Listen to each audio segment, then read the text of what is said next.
In the high-stakes world of international club football, there comes a moment when everything hangs in the balance.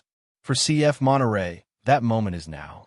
As the final match day of Group E in the 2025 FIFA Club World Cup approaches, Monterrey's journey teeters on the edge, with destiny just within reach, but far from guaranteed.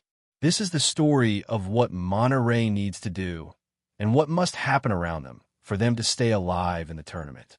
Stadium, the Group E battlefield. Let's first take a quick look at the group table. After 2 rounds of matches, the standings are: Inter Milan, 4 points. River Plate, 4 points. Monterrey, 2 points. Scenario 2. The game ends in a draw. Now here's where things get interesting and messy. If Inter Milan and River Plate draw, both will finish with 5 points. If Monterrey also wins and moves to 5 points, we end up with a 3-way tie at the top of Group E. Then come the tiebreakers.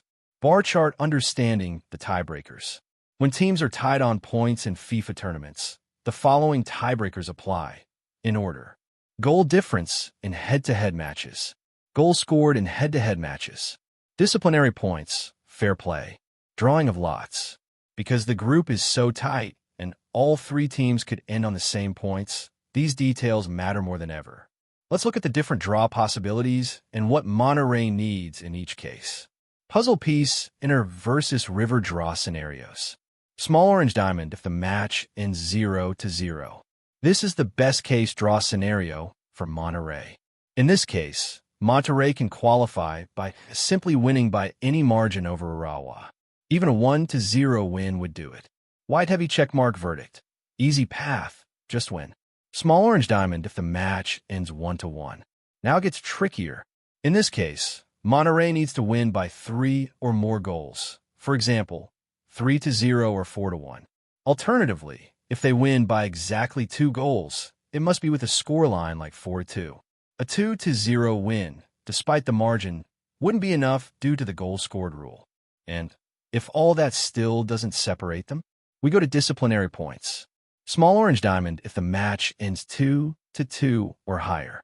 In this case, Monterrey is automatically eliminated, regardless of how much they beat Urawa by. That's because in a high-scoring 2-2 draw or higher, both Inter and River will have scored more goals in the head-to-head table, giving them the edge over Monterrey, no matter what. Crossmark verdict. Monterrey is out, even with a win. Balance scale, the discipline factor, disciplinary points. If we end up in a 3-way tie and goal difference and goals scored don't settle it, the next deciding factor is disciplinary points. These are calculated based on cards received. Yellow card equals -1 point. Indirect red card equals -3. Direct red equals -4. Yellow plus direct red equals -5. Right now, River Plate have the worst record at -10. Monterrey sits at -6, and Inter is slightly better.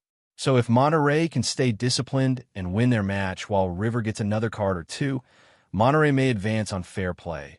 A rare but real possibility. Still tied after that? Then the final spot is decided by the cruelest method of all, a drawing of lots, literally pulling a name out of a hat. Brain bottom line, what must happen? To summarize Monterrey's path to qualification, they must beat Urawa Red Diamonds. Period. If Inter or River wins, Monterrey qualifies directly. If Inter versus River ends in a draw, 0-0 draw, any Monterrey win sends them through. 1-1 draw, Monterrey needs a big win or help from tiebreakers.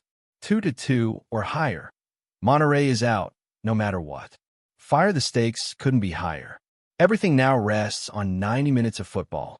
The pressure is immense, and the margins razor thin. Monterrey must be ruthless, clinical, and focused. They need to dominate Urawa and pray for the right result in the other game. This is football at its most dramatic. Strategy meets suspense. Skill meets fate. One last game. One final push. For Monterrey, it's now or never.